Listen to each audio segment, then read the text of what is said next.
Cholesterol سے آزاد پاکستان کی series میں آج ہم بات کریں گے پروفیسر ڈاکٹر شہریار احمد شیخ سے، جو کہ پروفیسر آف کارڈیالوجی ہیں اور کنسلٹنٹ کارڈیالوجسٹ ہیں ڈاکٹر ہاسپٹل لاہور میں۔ Thank you so much for your time sir. Sir, کچھ ایسے کویشچنز ہیں جن کا آپ کے پیشنٹس آپ سے جواب جاننا چاہتے ہیں، اور کچھ ایسے متس ہیں جو سوسائٹی میں سیٹ ہو گئی ہیں جن کا ہم دیکھنا چاہتے ہیں کہ کیا وہ متس صحیح ہیں یا غلط ہیں۔ جیسے کہ بہت سارے لوگ کہتے ہیں کہ گائے اور بکرے کا گوشت استعمال کرنے سے کولیسٹرول جو ہے وہ بڑھ جاتا ہے۔ سو یہ بات کس حد تک درست ہے؟ دیکھیں، پہلی بات تو آپ جس دن کے حوالے سے آئی ہیں نا، اس کی اہمیت کو ایک منٹ کے لیے احساس دلانا بہت ضروری ہے۔ بالکل شیور۔ کچھ چیزیں ایسی ہیں جو اللہ تعالیٰ کا انعام ہے، اور اس میں آزادی اور صحت یہ آپ خرید نہیں سکتے، یہ یاد رکھیے۔ اور یہ دونوں چیزوں کی جو اہمیت ہے نا، وہ میجورٹی لوگ نہیں سمجھتے۔ یہ ایسی چیزیں جب خدا نہ خواستہ چلی جائے تو پھر احساس ہوتا ہے کہ کیا ہے۔ آپ دیکھ رہی ہیں دنیا میں اس وقت جہاں پہ آزادی نہیں ہے، فلسطین میں دیکھیے کیا ہو رہا ہے۔ میں جب 70 کی دہائی میں امریکہ پڑھنے کے لیے گیا تو مجھے بھی اندازہ نہیں تھا، کیونکہ ہم یہاں آزاد ملک میں پیدا ہوئے تھے۔ جب وہاں پہ میں نے ایسٹرن یورپ کے ممالک، پولینڈ وغیرہ جن کی اس وقت آزادی ختم ہوئی تھی، ان کے لوگوں سے میری ملاقات جب ہوئی تو وہ ہمیں اندازہ ہوا کہ آزادی کتنی بڑی نعمت ہے۔ اور اسی طرح جو صحت ہے اور ایمان ہے، یہ اللہ تعالیٰ کی دو بڑی نعمتیں ہیں جو آپ خرید نہیں سکتے۔ اس کے لیے تھوڑی سی کوشش کرنی پڑتی ہے۔ تو آپ کا یہ بڑا اچھا ہے جو آپ نے یہ کوشش کی ہے کہ لوگوں کو آج کے دن کے حوالے سے اور صحت کے حوالے سے ہم آگاہ کریں کہ یہ ایسی نعمتیں ہیں جن کو ہمیں فار گارنٹی نہیں لے لینا چاہیے۔ ہمیں ان کو مینٹین کرنے کے لیے، جیسے آزاد قوم رہنے کے لیے صرف خالی آزادی نہیں، جیسے آج کل آپ دیکھ رہی ہیں کہ معیشت کا سوال ہے، سب ہے، یہ سب چیزیں صحت کے لیے بھی اسی طرح۔ جو کولیسٹرول ہے یہ واحد چیز تو نہیں، لیکن آج کل کے وقت میں دل کی بیماریاں نمبر 1 بیماری بن گئی ہیں، اور شرح اموات کی جو وجہ ہے اس میں سب سے نمبر 1 دل کی بیماریاں ہیں۔ اور انفارچونیٹلی یہ جو ترقی پذیر ممالک ہیں جیسے پاکستان ہے اور یا ہمارے ہمسائے ممالک ہیں، ہم سیر فہرست ہیں۔ اور اس کی جو دوسری بڑی خطرناک بات یہ ہے کہ یہ ہمارے لوگوں میں مغربی ممالک سے کم از کم 10-15 سال پہلے یہ بیماری حملہ آور ہو رہی ہے۔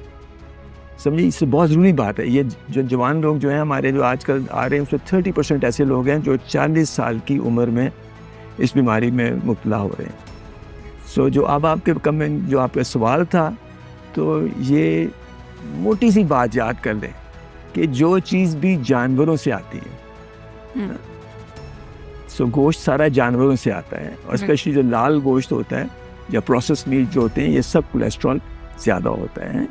اسی طرح جو چیزیں پانی سے آتی ہیں وہ ساری کولیسٹرول فری ہیں، جیسے مچھلی ہے، وہ چیزیں سب چیزیں آپ کی ٹھیک ہے، یا جو اگتی ہیں، جو موسٹ ویجیٹیبلز جو ہیں آپ کی ساری، وہ ساری کی ساری تقریباً وہ کولیسٹرول ان میں نہیں ہوتا، یہ بہت کم ہوتا ہے۔ Okay, very important. Sir, diet میں اگر آلیو آئل کا استعمال کیا جائے تو کیا کولیسٹرول لیولز کو کنٹرول کیا جا سکتا ہے؟ وہ دیکھیں، یہ ابھی بڑی انٹرسٹنگ بات ہے۔ یہ ابھی پچھلے ہفتے لیٹسٹ ٹرائل آیا اس کے اوپر۔ یہ جو اس کو خالی علیحدہ لے لینا نہیں ٹھیک۔ میڈیٹرینین ڈائٹ کے حوالے سے وہ اوور آل جو ہے نا، وہ صحت کے لیے اور دل کے لیے بڑی اچھی چیز ہے۔ لیکن خالی جو ہے نا، ابھی پچھلے ہفتے جو ہے ہمارے امریکن کالج جرنل میں یہ چیز آئی ہے کہ خالی آلیو آئل کے اوپر بھی زور دے دینا بہتر نہیں ہے، وہ بھی آفٹر آل تیل ہی ہے، تو اس سے بھی میانی روی میں کام کرنے والا کام ہے۔ بالکل، ویری امپورٹنٹ۔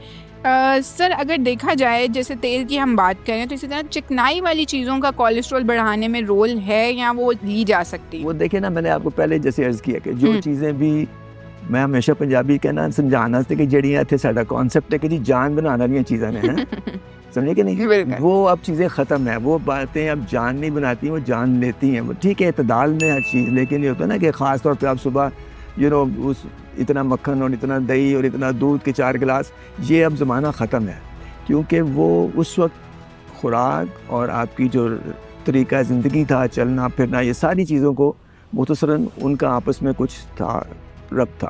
اب ہم خالی ایک چیز پہ زور لگا دیا، ہلتا کوئی ہے نہیں ہے۔ ٹیلی فون نے اور فون نے آپ کے بچوں کو، ہر ایک کو جو ہمیں دودھ والا تھا وہ بھی ہم چھوٹے تھے تو پہلے سر پہ لاتا تھا, پھر سائیکل پہ آتا تھا, اب وہ بھی موٹر بائک پہ آتا ہے. تو یہ ساری چیزیں مل کے نا اس کو ہم کہتے ہیں جو ہمارا لائف سٹائل جس کو کہتے ہیں وہ اتنا دل کے حوالے سے اور اسپیشلی ہمارے ممالک میں جو ہے ہم نے طریقہ تو اپنا لیا ہے وہ چھوڑتے جا رہے ہیں. سر کولیسٹرول سے آزاد پاکستان, آپ اپنے پیشنٹس کو کیا میسج دینا چاہیں گے؟ میں کوئی ڈرانا نہیں چاہ رہا, پر میں آپ کو جو آپ کہہ رہی ہیں میسج دینا جو ہے مختصراً کہ ہمیں اپنے کھانے پینے میں ان چیزوں کا دھیان کرنا چاہیے اور ورزش کرنا اور چلتے پھرتے رہنا. یہ بڑا اللہ تعالیٰ نے 2 کارڈیولوجسٹ آنگوں میں بٹھائے ہوئے ہیں کہ روز اگر آپ 30 منٹ کے لیے چل لیں اور یہ جو ہے نا ہاتھ یہاں تک جاتے ہوئے ذرا 2 دفعہ سوچ لیں کہ میں کتنا غیر ضروری کھا رہا ہوں. دوپہر کا کھانا بند کریں, دوپہر کو پھل ول کھائیں. ویسے بھی قرآن مجید میں بھی ہے جنت میں نا کھانا صبح شام ہی ملنا ہے. تو یہ چھوٹی چھوٹی چیزیں ہیں جو بچوں سے سب کو, مریضوں کو تو بیچاروں کو بھی جب آ ہی جاتی ہے, لیکن ہمیں میجورٹی لوگ وہ ہیں جو ہمارے بچے ہیں, نوجوان ہیں, جنہیں ہمیں یہ میسیج دینا ہے کہ آپ کی جو صحت ہے نا, یہ دیکھیں ابھی آپ دیکھیں کیا حال ہو رہا ہے برطانیہ جیسے ملک میں. وہ اپنی ہیلتھ کیئر ان کی بالکل نہیں کوپ کر سکے, اتنے مینز نہیں ہیں. اسی طرح آپ کتنے لوگوں کو اسٹینٹ ڈال لیں گے, کتنے کے بائی پاس کر لیں گے. بالکل. تو یہ اس لیے یہ بہت ضروری ہے کہ لوگوں کو احساس ہو اس چیز کا, اور جا کے وقت سے پہلے چیک بھی کرا لیں اور اس سے دھیان رکھیں. تھینک یو سو مچ سر, اتنے امپورٹنٹ پوائنٹس ڈسکس کرنے کا کولیسٹرول کے مریضوں کے لیے specifically. Thank you so much for your time سر. آئیے مل کر بنائیں کولیسٹرول سے آزاد پاکستان.